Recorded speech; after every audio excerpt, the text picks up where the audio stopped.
고린도후서 4장입니다. 7절에서 11절까지 288쪽에 있습니다. 고린도후서 4장 7절에서 11절 말씀까지 우리 함께 믿음으로 합독하도록 하겠습니다. 우리가 이 보배를 질그릇에 가졌으니 이는 심히 큰 능력은 하나님께 있고 우리에게 있지 아니함을 알게 하려 함이라. 우리가 사방으로 우겨싸임을 당하여도 쌓이지 아니하며 답답한 일을 당하여도 낙심하지 아니하며 박해를 받아도 버림바 되지 아니하며 거꾸러뜨림을 당하여도 망하지 아니하고 우리가 항상 예수의 죽음을 몸에 짊어지면 예수의 생명이 또한 우리 몸에 나타나게 하려 함이라. 우리 살아있는 자가 항상 예수를 위하여 죽음에 넘겨짐은 예수의 생명이 또한 우리 죽을 육체에 나타나게 하려 함이라. 아멘. 어느 한 말끔하게 차려입은 신사 한 분이 종이 가방을 하나 들고 이제 길을 걷고 있었습니다. 근데 갑자기 새참바람이 휘몰아쳐서 그 종이 가방을 놓쳤습니다. 근데 그 종이 가방이 하필이면 길 옆에 그 시궁창에 아주 지저분한 곳에 떨어졌어요. 근데 그 신사가 비명을 지르면서 그 종이 가방을 꺼내기 위해서 그 시궁창으로 첨벙첨벙 뛰어들어가는 거예요. 길을 지나가던 사람들이 걸음을 멈추고 그 신사를 주목합니다. 멀쩡하게 생긴 신사가 왜 종이 가방을 줍기 위해서 비명을 질러가면서 저렇게 시궁창 속에 뛰어들어갈까?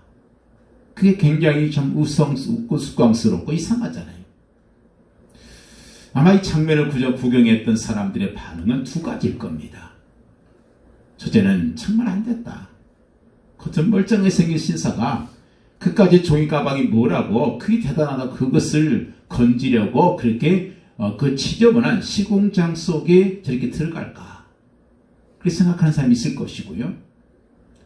또 어떤 사람들은 그럴 거예요. 도대체 저 종이 가방 속에 무엇이 들어있길래 얼마나 귀한 것이 들어있길래 저 신사가 저렇게 난리를 피울까 아마 이런 생각을 할 사람이 있을 것입니다.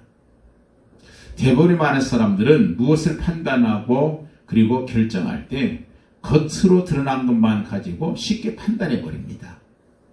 그 사람이 얼마나 공부를 많이 했고 또 어떤 명문 대학을 나왔고 그리고 그 사람이 얼마나 많은 부를 가졌으며 또 얼마나 좋은 차를 타고 다니는가 그 사람이 얼마나 좋은 집에 살고 있는가 교회에서도 마찬가지입니다. 그 사람이 얼마나 열심히 기도하는가 얼마나 열심히 봉사하는가 얼마나 만큼 헌금하는가 혹은 얼마나 많은 전도를 하는가 이런 것에 의해서 그 사람이 모든 것을 판단해보는 경우가 굉장히 많습니다. 물론 그것이 나쁘다는 게 아니에요. 좋은 거예요. 그렇지만 우리 인간에서 가장 중요한 것이 뭔가 그것은 겉보다는 속이라는 거예요. 비록 겉은 종이로 만든 가방이지만 그러나 그 안에 정말 수백만 원짜리 보석이 들어있다면 그것이 가치가 있는 거 아니겠냐 그 말이에요. 반대로 겉은 정말 멋있는 좋은 가죽 가방이라 할지라도 그 속에 정말 지저분한 쓰레기가 들어있다면 여러분 그것은 별로 그렇게 가치 있는 것이 못 되잖아요. 그래서 중요한 것은 뭐냐면 외적인 가방의 문제가 아니라 그 속에 무엇이 담겨드느냐가 더 중요하다는 사실입니다. 오늘 말씀 보면 사도 바울은 성도의 모습을 어떻게 비교하고 있느냐. 우리 성도 어떤 모습이냐. 우리 성도들은 다 질그릇의 보배를 담은 존재다. 이렇게 비유하고 있습니다. 그 안에 보배가 있는 자를 가지고 있는 자. 우리 참 겉은 참 질그릇처럼 볼품이 없을 수 있어요. 별로 볼품이 없습니다. 그렇지만 그 안에 뭐가 있어요? 보배가 있어요. 그 보배를 품은 자들이 누구냐? 이게 우리 그리스도인이라는 거예요. 우리 인격 속에 무엇이 가지고 있냐? 무엇이 우리 삶을 지배하고 있는가? 그것에 따라서 우리 인생의 삶은 달라지는 법이에요. 따라서 우리는 이 보배를 위해 사는 삶, 성도의 삶이 도대체 무엇일까? 질것이 아니라 보배를 위해서 사는 삶이라는 것이 뭘까? 이걸 생각하면서 함께 우리가 은혜를 나누고 다시 한번 우리의 삶을 결단하는 시간이 되기를 주님의 이름으로 축복을 합니다. 우리 사람은 누구나 다 할 것 없이 다 약한 존재들이에요. 뭐 건강하다고 큰소리 치는 사람들도 참 병 한번 들게 되면 자기가 얼마나 약한 것을 그들은 스스로 깨닫게 되죠. 누구나 다 부딪히면 상처나고요. 깨어지고 그리고 넘어지면 그리고 부서지는 그런 연약한 존재, 이것을 우리 스스로가 다 알고 있어요. 그래서 성경은 우리 인간을 가리켜서 상한 갈대라 이렇게 표현합니다. 우리 예수님께서 뭐라고 하셨어요? 마태복음 12장 20절에 상한 갈대를 꺾지 아니하며 꺼져가는 심지를 끄지 아니하시기를 심판하여 이길 때까지 하리라. 그런 말씀이 있습니다. 바람이 불면 꺾어질 수밖에 없는 약한 갈대. 또 심지어 바람이 불면 금방 타던 불이 꺼져버릴 수밖에 없는 그런 그 심지와 같은 연약한 존재. 이것이 바로 우리 인간이라 그렇게 말씀하고 있는 것입니다. 그래서 오늘 말씀 보면 7절 보면 그렇습니다. 우리가 이 보배를 질그릇에 가졌으니 이는 심히 큰 능력은 하나님께 있고 우리에게 있지 아니함을 알게 하려 함이라 그랬습니다. 우리 인생이 뭐예요? 질그릇이라는 거예요. 그릇이 참 많잖아요. 그렇지만 질그릇에 불과한 것이 우리 인간이다. 그릇에 불과하기 때문에 우리 인간은 뭐예요? 인간은 그릇이니까 그 그릇 안에 무엇이 담겨있느냐가 굉장히 중요하고 그 가치가 판단된다. 그 말 아니겠습니까? 사도행전 9장 19절 19절 말씀 보면 주께서 가라사대 가라. 이 사람은 내 이름을 이방인과 임금들과 이스라엘 자손 앞에 전하기 위하여 택한 나의 그릇이다. 우리 하나님께서 예수님께서 바울을 향해서 하신 말씀인 거예요. 이는 내가 택한 그릇이라는 거예요. 그 속에 복음을 담아서 그 속에 그리스도를 담아서 이방 사람들에게 이스라엘 자손들에게 왕에게 그것을 전하는 바로 그런 그릇이다. 택하신 것이다. 이거를 바울은 알았습니다. 그래서 우리 인생은 그릇이라고. 사실 우리가 가지고 있는 참 이 소유도 참 중요하죠. 그런데 저 중요한 것이 뭐냐면 그것은 그의 가치관이죠. 우리의 가진 소유에 대해서 무한히 신경을 쓰고 있습니다만은 더 중요한 것은 내 속에 무슨 가치를 갖고 있느냐. 내 속에 담겨져 있는 가치관이 무엇이냐. 이것이 더 중요하다는 거예요. 그래서 이게 인상관인데 내가 무엇이냐. 이것을 결정해 주는 것은 뭐냐면 내가 가지고 있는 내 가치관이죠. 인생관이죠. 근데 현대인들은요. 그것을 잘 생각을 안 해요. 너무 바쁘다 보니까 그 생각도 겨를이 없어요. 현대인들은 뛰면 생각한다 그러잖아요. 생각하고 뛰는 것이 아니라 뛰면 생각하고 심지어 뛰고 나서 생각하는 사람도 있고. 여러분 그런데 그러다가 무슨 일이 잘못돼서 병중에 누워있을 때 그때 비로소 내 인생이 뭔가 이걸 생각하게 되는 거지요. 한 교수가 중병에 걸려서 수술을 했습니다. 신방 갔더니 그 말을 하더라는 거예요. 내가 건강했을 때는 내가 무엇을 연구하고 무슨 책을 쓰고 어떻게 내가 살 것인가 무슨 일을 할 것인가 이거에 정말 항상 괴감이 생각했는데 내가 병들고 병원에 들어와서 중환자실에 와서 수술을 받고 나서 생각하는 것 생각이 바뀌더라는 거예요. 이제는 내 인생을 어떻게 끝내야 할 것인가 내 마지막을 어떻게 끝내는 것이 좋은가 이 문제를 생각하기 시작했다. 그런 말입니다.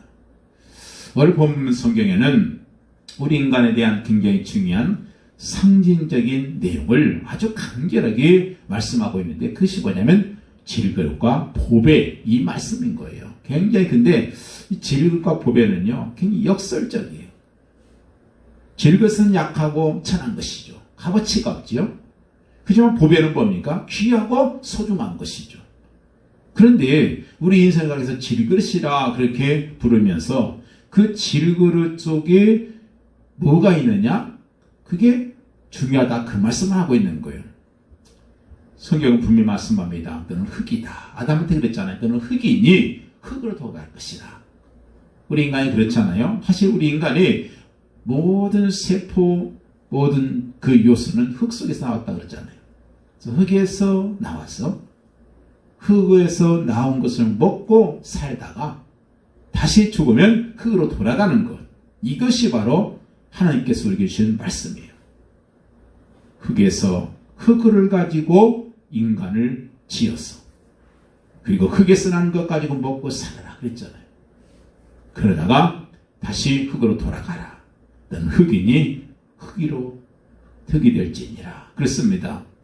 바로 여기에서 바울은 놀라운 비밀을 말하고 있잖아요. 이 흙인데 질그릇인데 그 질그릇 속에 우리는 뭐냐? 보배를 가진 존재다. 우리 존재는 질그릇 같은 그런 존재이지만 이 질그릇과는 비교할 수 없는 엄청난 하늘의 보화가 내 속에 있다. 그 말이에요. 이는 심히 큰 능력이 하나님께 있고 우리에게 있지 아니함을 알게 하려 함이라. 그 말씀이에요. 다시 말해서 우리 속에 뭐가 있다는 거예요? 하늘의 신비한 능력이 있다는 거예요. 하늘의 신비한 보화가 우리 속에 있다는 거예요. 하늘의 놀라운 생명력이 내 속에서 움직이고 있다. 이거를 바울은 부활의 능력으로 표현하고 있는 것이죠. 예수 그리스도의 생명, 예수 그리스도의 복음의 신비한 힘, 바로 이것을 사도 바울은 보화라고 그렇게 표현하고 있어요. 이 보화는 바울에게만 아니라 바로 지금 현재 우리에게도 있다는 사실을 우리가 기억해야 할 것입니다. 나는 너무 가난하다. 나는 배운 것도 없다. 나는 아무것도 가진 게 없다. 그래서 난 쓸모가 없다. 나는 이 세상에서 천대받기 때문에 어디 가나 내 존재는 비천하다. 이렇게 생각하는 사람이 많잖아요. 이런 열등의식, 이 좌절감, 이게 쌓일 때 우리는 뭐예요? 이 말씀을 통해서 우리는 놀라운 은혜 선포하는 거예요. 뭐냐면 이 질그릇 속에 뭐가 있다는 거예요? 보배를 가졌다는 거예요. 이건 사도 바울의 고백이 아니라 우리 모든 그리스도인의 고백이 돼야 되죠. 이 질그릇 속에 나 같은 비천한 존재 속에 예수 그리스도의 생명이, 그 생명의 능력이 살아있다는 사실, 이것을 우리는 은혜로 믿고 그리고 살아가는 것이 우리 그리스도인의 삶인 거예요. 우리가 답답한 환경 속에 살아가면서 실망할 때 참 많지요. 낙심할 때도 많습니다. 그렇지만 이 보배를 질그릇 속에 가졌기 때문에 우리는 바울같이 위대한 승리의 삶을 살 수가 있는 것이에요. 그래서 바울은요, 감옥을 별장으로 만들고 살아버려요. 대단한 사람이죠. 고난을 영광으로 바꿔버려요. 눈물을 찬란한 하늘의 진주빛, 그런 나는 영광스러운 보배로 만들어버려요. 그는 가난을 하늘의 부유로 바꾸어서 살아갔던 사람이 바울이에요. 어두운 감방에 있으면서도 찬란한 하늘에 그 빛을 받으면서 기쁨의 찬송을 부르던 사람, 바로 이게 바울이에요. 이것은 왜 그렇습니까? 그 속에 자기 속에 보호가 있다. 그걸 알았고 그걸 누렸고 확신했기 때문에 그 능력 때문에, 그 은혜 때문에 그게 가능했던 거 아니겠어요? 다시 따지고 보면 그래서 우리 중에 어떤 사람도 바울보다는 좋은 환경 속에 살고 있잖아요. 아무렴 감옥보다는 낫잖아요. 그 어떤 사람도 바울보다는 부유하지요. 바울이 가진 게 뭐 있어요? 물질 없습니다. 그런데 왜 사도 바울같이 우리는 찬송하며 감사하며 기뻐하며 살지 못할까? 그 이유는 딱 하나예요. 우리 속에 있는 보화에 대한 확신이 없기 때문이라는 거예요. 자기가 가지고 있는 엄청난 자산과 엄청난 능력과 엄청난 보화에 대해서 실감을 못하기 때문에 그런 거예요. 아무것도 없는 것처럼. 우리는 다 가진 자인데 아무것도 없는 것처럼, 우리는 엄청난 존재들인데 아무것도 아닌 존재처럼, 아무것도 갖지 못한 가난뱅이처럼 살아가고 있는 것이 바로 우리의 문제라는 것입니다. 그래서 오늘 우리는 바울이 가졌던 그 그리스도의 보화가, 하늘의 보화가 우리 속에 있다는 사실을 믿기를 바랍니다. 그리고 이 보화 때문에 우리는 삶의 승리를 이끌 수밖에 없다. 이 사실을 우리가 깨닫기를 바랍니다. 우리가 예수를 믿는다고 하면서도 시대대로 예수 안 믿는 사람과 똑같은 그런 삶을 살 때가 참 많아요. 믿음은 우리에게 큰 힘을 주잖아요. 돈은 돈을 가진 사람에게 힘을 주기 때문에 돈을 가진 사람들은 돈의 힘을 믿기 때문에 든든해요. 권력 가진 사람은 그 권력의 힘 때문에 세상을 담대하게 삽니다. 비굴하게 살지 않아요. 배운 사람은 그 실력 때문에 어디를 가든지 자신 있습니다. 내가 아는 게 많으니까 뭐든지 새로 하면 된다. 자, 그런데 우리는 그런 것보다 더 크고 더 위대한 보화와 권력이 우리 안에 계시는데, 그리스도가 우리 안에 계시는데 그걸 깨닫지 못하고 우리가 안타까워한다면 우리는 너무 부끄러운 것이죠. 보배를 우리 질거 속에 가지고 있다. 우리 인간은 약하고 찬한 존재지만 보배를 소유했기 때문에 우리 인간은 가치 있고 아주 귀한 존재라는 사실 우리가 다시 한번 깨닫길 바랍니다. 우리 육체는요 연약합니다. 넘어져요. 부서집니다. 그렇지만 보배를 담은 질그릇일 때는 그것은 귀하고 가치 있는 존재로 살아갈 수 있다는 거예요. 그래서 오늘 본문에 보면 바울은 우리에게 놀라운 고백을 네 가지로 말씀하잖아요. 아주 얼마나 확신이 있는지 몰라요. 첫째가 뭐예요? 우리가 사방으로 우겨쌈을 당하여도 쌓이지 않는다. 아멘. 우리가 살아오면서 여러 가지로 쌓인 게 참 많잖아요. 사람 때문에 환경과 또 환난과 또 핍박, 어려움 때문에 괴로움 때문에 사면을 온통 둘러싸인 채 몸부림치고 있는 우리의 모습은 아닙니까? 어떤 사람은 슬픔에 쌓이기도 합니다. 낭패와 실패가 사방으로 우겨 쌓일 때도 있어요. 어떨 때는 우리 믿지만은 어떤 궁지에 몰려서 빠져나갈 길이 없어 보일 때도 있을 것입니다. 그렇지만 우리 믿는 사람은 어떤 궁지 속에 몰려있든지 빠져나갈 구멍이 있다는 사실을 믿는 게 이게 바로 우리 믿음 아니겠어요? 성도의 이 세상의 죄악이 넘친다 할지라도 우리 성도는 그에 쌓이지 않는 것이 성도의 삶이다. 이게 바울의 고백인 거예요. 왜 그렇습니까? 질그릇 속에 보배를 담은 사람이기 때문에 그렇다는 거예요. 사람이 감당할 시험 밖에는 너에게 당할 것이 없다니 오직 하나님을 믿고사 너희가 감당치 못할 시험 당함을 허락지 아니하시고 시험 당할 쯤에 또한 피할 길을 내주신다. 그런 말씀을 하셨잖아요. 그래서 하나님께서 우리에게요, 우리 상황이 아무리 처한 상황이 어렵고 험하다 할지라도 절망적일 수는 없다는 거예요. 왜 그렇습니까? 내 속에 든 보화 때문에 그래요. 나의 육신은 비록 고통스럽습니다. 비참한 형편 속에 있습니다. 그렇지만 내 안의 영을 위해서 영 안에는 바로 하나님께서 주신 보화 때문에 우리가 하나님 품으로 피해갈 수 있는 길이 열려 있다는 거예요. 우리가 물속에 잠겼다 나오잖아요. 그렇지만요, 물속에 잠겼다 나와도 모기는 물 한 방울이 안 묻어요. 그 이유는 털에 기름기가 있기 때문에 다 물이 떨어져 나갑니다. 살아있는 물고기는요, 그 짠 물 속에서도 짠물이 들지 않아요. 그렇지만 죽은 물고기는요, 그 뱃속에 짠물이 들어가서 굉장히 짭니다. 우리 인간도 이 질그릇 자체로는 장담할 것이 못 돼요. 누가 잘났다고 아무리 한들 여러분 시간 지나보세요. 별거 없어요. 잘난 사람도 많이 배운 사람도 뭐 젊었을 때는 뭐 서로 예쁘다고 그러지만 한 50, 60 되면요 그 얼굴이 되고 많이 배웠네 못 배웠네 그러지만 60대 넘어가면요 그 사람이 그 사람이에요. 별 다를 거 없어요. 그래서 그런 말 있잖아요. 나이가 먹어가면 겉모습 외모가 평준화되고 조금 더 먹게 되면 지식이 평준화되고 나중에는 남자 여자 구분이 없어진다. 여러분 그렇습니다. 우리 인간은요 별거 없어요. 그렇지만 그 질그릇 속에 담긴 보배를 통해서 바로 그 연약함을 이길 수 있다는 거예요. 그래서 원수가 우리를 둘러쌀지라도 우리는 쌓이지 않는다. 바울이 보세요. 그 엄청난 그 주변에 그 엄청난 그 원수들이 그를 싸고 있었잖아요. 그렇지만 바울은 그 속에서 자유를 누려요. 자유. 어디 가든지 사람 원수 속에서도 감옥 속에서도 그는 자유합니다. 쌓이지 않아요. 매이지 않아요.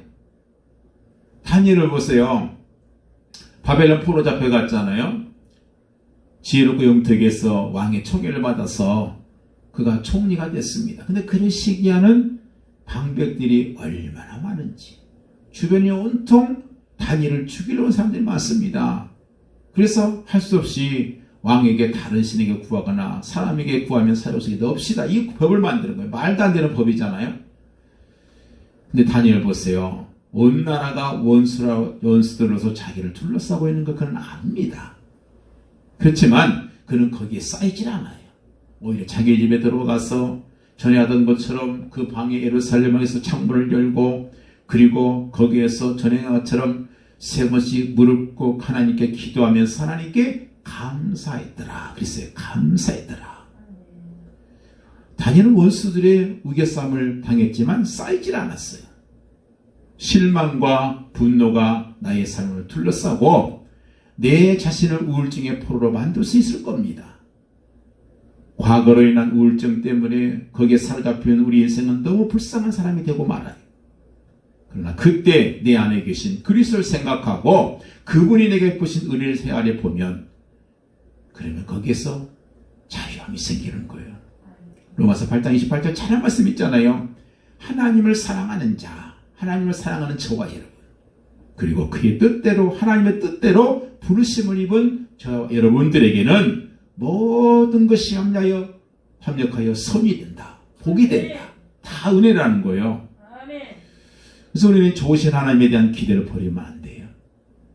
이 시간 여러분들 둘러싸고 있는 것이 뭡니까? 그것이 환난입니까?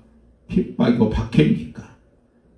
우겨싸고 죽이려고 하는 그런 죽음의 세력입니까? 바울은 거기에 쌓여 있었어요. 그렇지만 바울은 거기에 쌓이질 않아요. 왜요? 살아계신 예수 그리스도의 이름의 보화가 그 속에 있었기 때문에. 그래서 사방으로 우겨쌈을 당할지라도 쌓이지 않은 하나의 세계를 그는 본 거예요. 그래서 하나님께 기도한 거예요.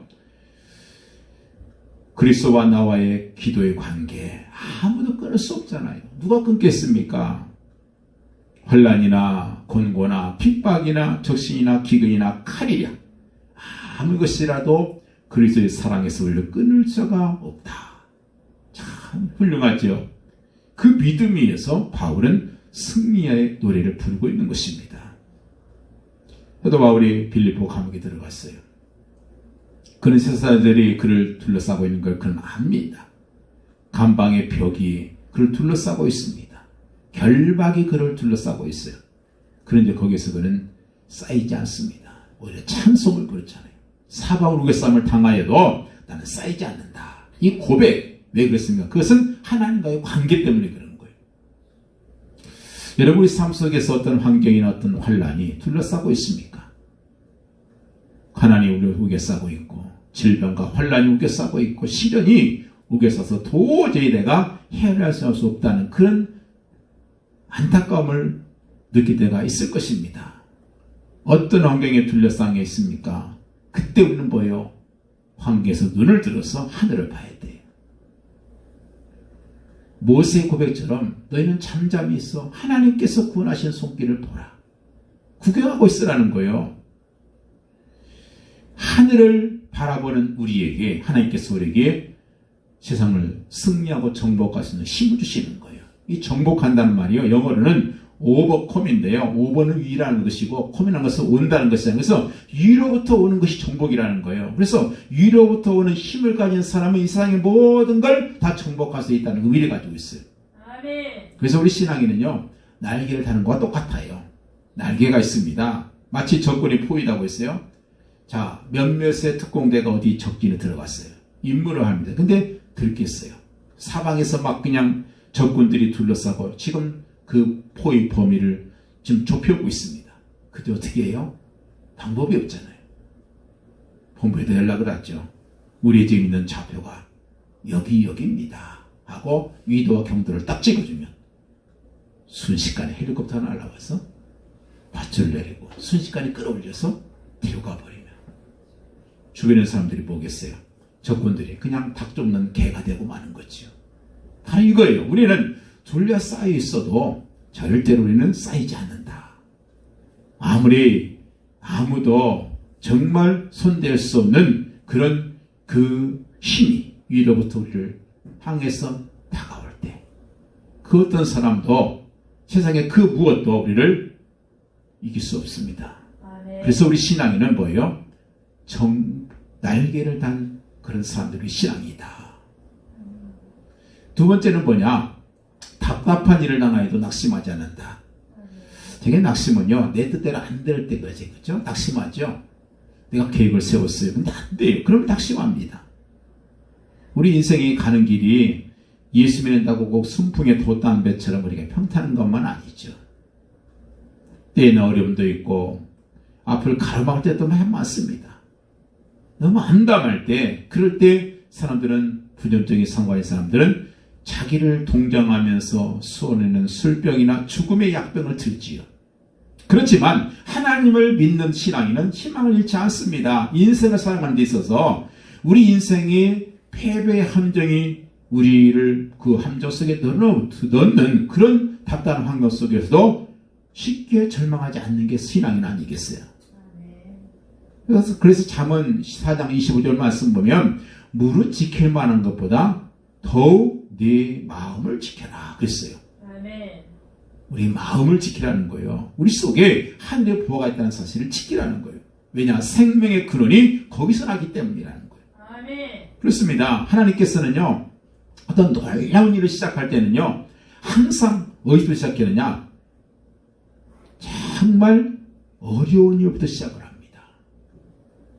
하나님께서 정말 우리에게 놀라운 기적적인 일을 행하려고 하실 때는 항상 뭡니까? 불가능부터 시작을 해요. 우리가 그런 사건들을 많이 보잖아요. 홍해를 가르기 위해서는 그 일을 기적적인 일이잖아요. 그때는 정말 좌로도 우로도 앞으로도 뒤로도 갈 수 없는 그런 절박한 그 위기, 그 불가능한 이것으로부터 시작하는 것을 우리가 알아야 돼요. 이스라엘 백성들이 출애굽해서 가나안 땅을 향해서 자유의 행로를 이제 가는데 홍해가 가로막았어요. 불가능이죠. 사람들은 모세를 원망하고 하나님을 원망합니다. 죽게 되었다고 낙심 천만이죠. 그렇지만 모세는 달랐어요. 너 두려워하지 마라. 가만히 있어라. 여호와께서 너희를 행하시는 구원을 보라. 왜냐? 모세에게는 믿음이 있었어요. 그게 뭐냐? 답답한 일을 당하여도 우리는 낙심할 존재들이 아니라는 겁니다. 그렇습니다. 답답한 일을 당하여도 낙심하지 않으니까. 왜 그렇습니까? 하나님께서 행하실 기적을 기대했기 때문이죠. 그래서 낙심하지 말라는 거예요. 우리 질그 속에 예수님 보신 사람들 이렇게 말해야 돼요. 바울의 고백처럼 할 수 있거든요. 무슨 말이냐?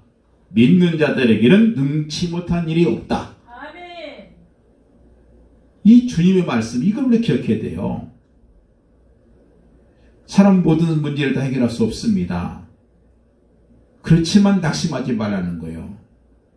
우리가 신앙생활을 하면서 시험대 닥치고 열심히 하나님을 섬겼음에도 불구하고 환난이 밀어닥칠 때가 있잖아요.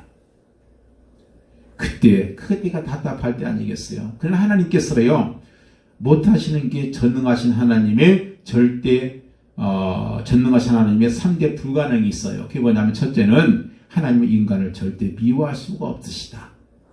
특별히 선택받은 하나님의 백성들을 절대 미워할 수가 없는 분이 하나님이에요. 어떻게 미워합니까? 우리 인간들은 부모라도 자식들이 정말 너무 못되게 보면 미워할 수 있어요. 그렇지만 하나님은 미워할 수가 없는 분이에요. 또 하나 하나님께서는 심은 대로 거둔다는 원칙을 절대로 어기지 못하셔요. 그리고 마지막이 뭐냐면 거짓말을 못하시는 분이 하나님이에요. 우리가 선을 거두면 선을 심으면 선을 거두고 악을 심으면 악을 거두게 만드신 하나님이시고, 그런데 선을 심고 또 좋은 일을 했는데 우리에게 환난이 오고 또 정직하게 살았는데 억울한 일을 당한다. 생선을 달라고 했는데 뱀이 나타났다. 떡을 달라고 했는데 돌이 나타났다. 그때도 어떻게 해요? 낙심하지 말라는 거예요.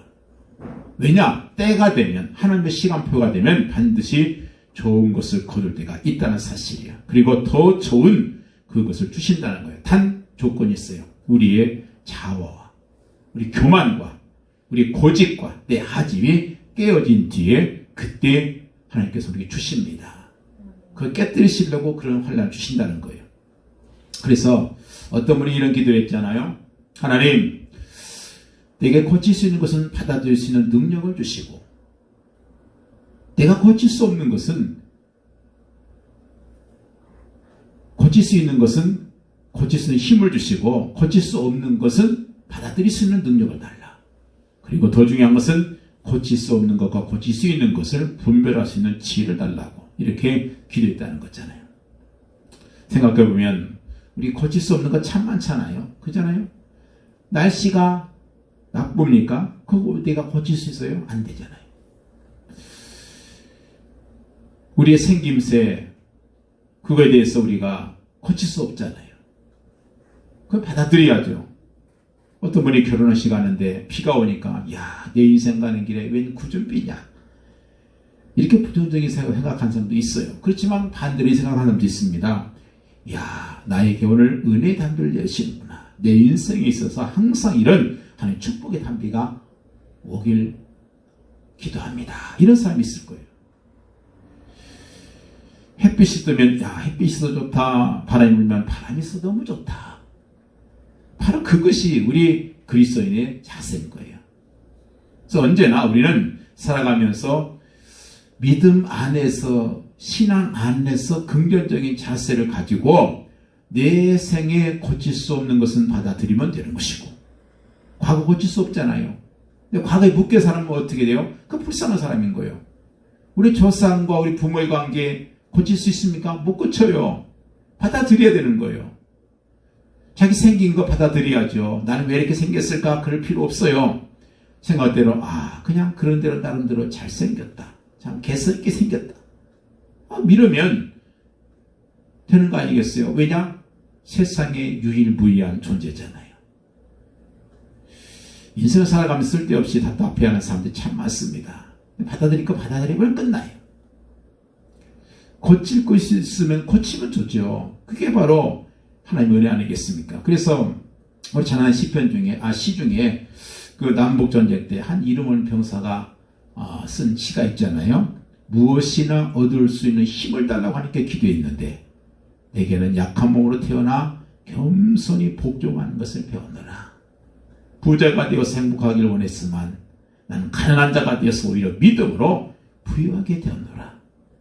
나는 세력을 얻어서 만민의 찬사를 받기 원했지만 나는 세력 없는 자가 되어서 하나님만을 의지하며 살았노라. 내가 바라고 원하는 것은 하나도 받지 못했으나 내가 간구하지 않았던 더 좋은 것으로 받아서 나는 행복하게 살았노라. 그렇습니다. 여러분 한번 생각해 보면은요, 우리가 인생을 살아갈 때 좋고 나쁜 것, 이것 내가 판단할 수 없어요. 우리 세웅지마라는 말 있잖아요. 그게 뭐예요? 이 세웅이라는 사람이 있어, 이름이. 그 사람 말 하나 애지중지 키우고 있었는데 그 말이 나가버렸어요. 가출해버린 거예요. 그 주변 사람들이 그럽니다. 야, 그렇게 애지중지하는 말이 없어졌으니 얼마나 마음이 아프냐. 그러니까 세웅이라는 사람이 그래요. 이거 좀 두고 보면 또 더 좋은 일이 있을 수 있습니다. 근데 이제 아닌 게 아니라 조금 있으니까요, 그 말이 나가가지고 암말 하나 더 데리고 들어온 거예요. 그러니까 사람들이 와, 진짜 당신 말처럼 정말 말 한 마리가 없었는데 두 마리가 돌아오니까 너무 좋겠습니다. 그러니까 뭐 또 좋은 일이 있다. 이게 또 좋은 일이겠습니까? 두고 봐야죠. 근데 자기 아들, 하나밖에 없는 아들이 그 새로운 들어온 말을 훈련시키고 길들이겠다고 말을 타다가 넘어져가지고 떨어져서 다리가 부러져 버렸습니다. 그러니까 사람들이 그래요. 정말 당신 말처럼 좋은 일이 아니었구나. 아들이 발 다쳐서 병신이 됐으니 어떡하냐. 그러니까 또 그 세웅이라는 사람이 그래요. 이것도 또 어떻게 좋은 일이 될지 모르니 낙심하지 않습니다. 근데 얼마 후에 또 전쟁이 나가지고 건강한 청년들을 다 끌고 와서 전쟁에서 죽어요. 근데 자기 아들은 다리 다쳐가지고 기부싸고 있는데 나갈 수가 없잖아요. 그래서 살게 되는 거죠. 이게 세웅지마예요. 여러분 생각해보면요. 정말 이때 때는 정말 좋았다 생각했는데 나중에 보니까 그게 별거 아니에요. 내가 실패했다고 생각했는데 그것이 나중에 축복으로 되돌아오는 거예요. 내가 병들어 죽는 줄 알았는데 나중에 알고 보니까 이 병든 것 때문에 내 인생의 깊은 삶의 의미와 가치를 찾게 되는 것이고, 어떨 때는 길이 막혀서 이제는 끝장은 났는가 생각했더니 다른 길을 잃어서 더 좋은 길로 가게 됐다는 사실을 체험한 교회 삶 아니겠어요? 그래서 우리 인생은요, 마지막 날 주님 앞에 설 때까지 우리가 속단하면 안 돼요. 좋다 나쁘다 그건 하나님께서 평가할 거예요. 우리 인생의 노래에 눈을 바로 뜨고 본 사람들은 하나님의 섭리에 대해서 답답하게 생각할 필요가 없습니다. 모든 관계를 어떻게 해야 돼요? 그리스도와의 관계로 생각해라. 이것이 바로 보화를 가진 사람들의 질그릇의 모습들이라는 거예요. 그래서 우리는 낙심한 환경 속에서 낙심하지 않고 항상 여유있게 살아가시는 그런 은혜가 우리 속에 있는 거죠. 우리가 살다 보면 원치 않은 장벽 왜 없겠어요? 막힐 때 있습니다. 물론 하나님께서는 우리에게 내가 너에게 어려운 길을 가지 않겠다 그렇게 말씀할 때도 있습니다. 그러나 그 말씀이 전부는 아니잖아요. 하나님께서 예비하신 길은 참 많습니다. 바다의 모래알보다 더 하나님의 수는 많다 그러잖아요. 바다의 모래알이 얼마나 많아요. 하나님의 수는 그렇게 많아요. 우리가 아는 수는 너무 적어요. 그런데 우리 그 작은 수 가지고 그 하나님의 수많은 그 수를, 그 길을 우리가 평가하면 되겠냔 말이에요. 그래서 우리가 우리 힘으로 감당하기 어려운 환경에 처했을 때 절망하지 말고 주저하지 말고 이 절망적인 상황을 하나님의 뜻을 이루는 전진의 기회로, 앞으로 나가는 기회로 그렇게 삼아야 되는 거죠. 빅토르 휴고가 49대 수세 때 불행한 게르세이 섬에 추방돼서 20년 동안 거기서 외로운 삶을 살게 됐잖아요. 생각해 보세요. 49세면 한참 때잖아요. 20년, 69세까지 섬에 추방돼서 이 추방 생활하는 거예요. 근데 거기에서 뭐가 나왔습니까? 이 절망적인 상황 속에서 그는 절망하지 않고 포기하지 않고 그 절망을 소망으로 바꿔놨습니다. 그 작품이 뭐예요? 그게 바로 우리 잘 아는 바로 세계적인 불의 병작 레미 제라블이잖아요. 그 여기서 나온 거예요. 아마 그가 귀양사가 없었다면 아마 그런 명작 남길 수 있었을까? 길이 없는 막다른 상태, 우리가 어찌할 바 모를 그런 상태가 있을 거예요. 어둠고 불안할 때는 어떻게 됩니까? 하나님께서 지금 이 순간도 날 어디론가로 인도하고 계시다. 이걸 믿고 확신할 때 우리는 낙심하지 않습니다. 하나님께서 하나님 당신은 나를 사랑하신 믿습니다. 주님 감사합니다 하고 그냥 말하고 가면 되는 거죠. 우리 인간은 주님과 함께 있는 한 절대로 답답한 일을 당하여도 낙심할 수가 없다는 것입니다. 우리 인생의 항로가 꼭 순풍에 돛단 듯이 순조롭게만 하지 않는다는 사실. 앞길이 암담해 보일 때 그때 희망을 잃지 않고 하나님께서는 놀라운 일을 하시기 위해서 우리에게 어려운 일을 주시고 기적적인 일을 행하시기 위해서 불가능한 일을 시작하신다. 이 사실을 꼭 다시 한번 기억하는 우리가 되될 것입니다. 그렇습니다. 하나님께서 답답한 일, 그 일을 통해서 하나님께서는 그 자녀들에게 지금 말씀하고 있는 거예요.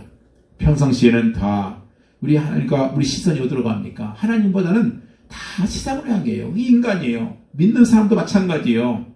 그런데 세상으로 향하는 시선이 더 많기 때문에 그런데 결혼 일을 당하게 되면 우리 시선이 다시 하나님께로 돌아오지요. 하나님께서 어떻게 해서라도 그 자녀들과 가까워지기를 원하시는 분. 그분이 하나님이셔요. 그렇습니다. 우리가 정말 답답한 일에 믿습니까? 낙심하지 말고 하나님께서 나를 더 가까이 하시기 원하시는 시기구나. 이 사실을 생각하고 깨닫기를 바랍니다. 그리고 기도하면 되는 거예요. 하나님과의 관계 다시 회복하면 되는 겁니다. 막막한 문제가 산처럼 가로막혀 있어도 눈을 들어서 하나님을 향해서 볼 수 있을 때 도움이 어디서 옵니까? 바로 위로부터 온다. 그래서 내가 하나님을 의지하고 담을 뛰어넘나이다. 시편 18편 29절이 하나님을 의지하고 담을 뛰어넘는다. 이런 성도가 우리 되겠죠. 세 번째로 보니까 박해를 막아도 버림받지 않는다 그랬어요. 이런 질그릇 속에 보화를 담고 있을 때는요, 박해를 받는 상황이 온다 하더라도 절대로 버림받은 것은 아니라. 그래서 박해와 문제가 있을 때 그것은 버림받은 것이 아니라는 거예요. 바울은 감옥에 던져졌잖아요. 그 당시 직장에 쫓겨난 사람도 많습니다. 가정에 추방된 사람도 많았어요. 부모로부터 쫓겨받고 직장에 쫓겨난 그런 초대교회 성도들이 얼마나 많았습니까? 그렇지만 그것은 절대로 버림받은 것은 아니다. 그 버림받은 것은 뭐예요? 하나님께서 버림받아야 그게 진짜 버림받는 거예요. 사람들은 아무리 버려도요, 그 버림받은 것이 아니에요. 사람들이 나를 소외하고 왕따시킨다? 그거 버림받은 거 아니에요. 하나님께서 버리셔야 그게 진짜 버림받는 거잖아요. 우리 그리스도인들은요, 그리스도와의 관계 속에서 살아가는 사람이 됐을 때 거기서 승리가 온다는 것이죠. 그렇습니다.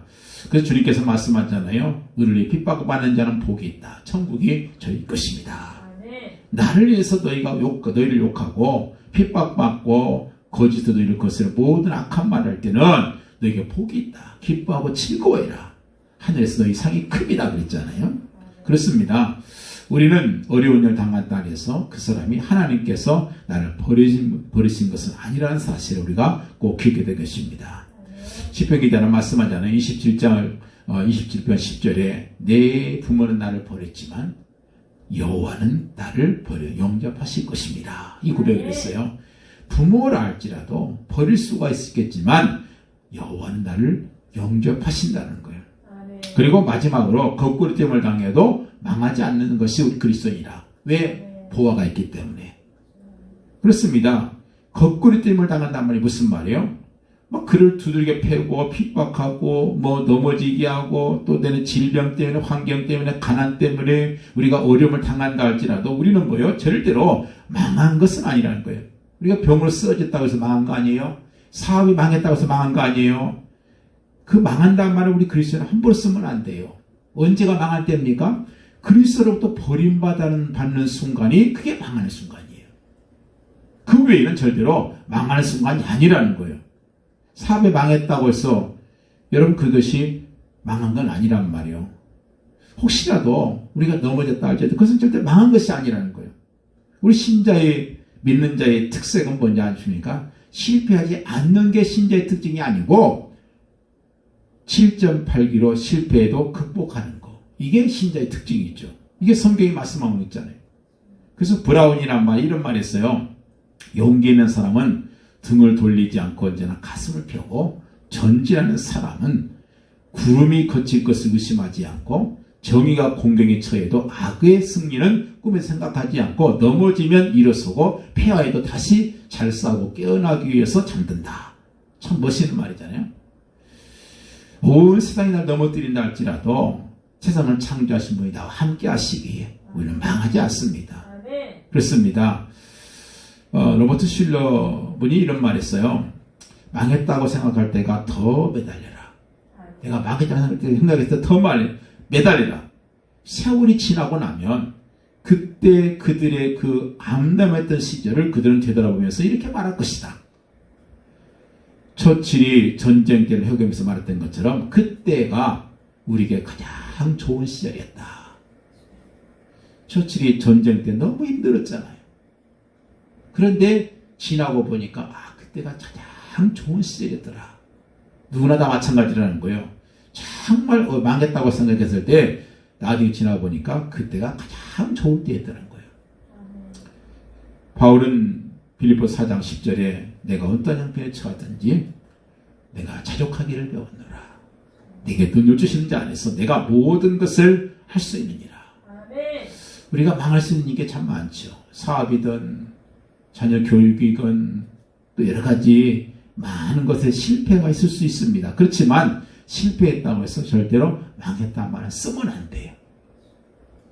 우리가 하는 그 실패한 사업들은요, 우리 인생의 전 분야에서 굉장히 작은 부분이에요. 그래서 그것 가지고서 실패했다는 것을 보고 망했다는 말을 쓰면 안 된다는 거예요. 그래서 우리 그리스도인은 절대 쓰지 말라는 말이에요. 그게 망했다는 말이에요.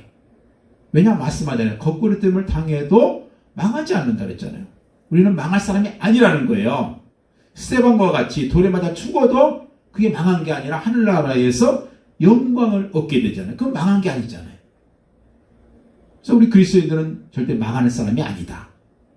그러니까 실패란 말을 쓸 수 있겠지만 망했단 말은 쓰지 말아라는 거예요. 써서는 안 되는 거예요.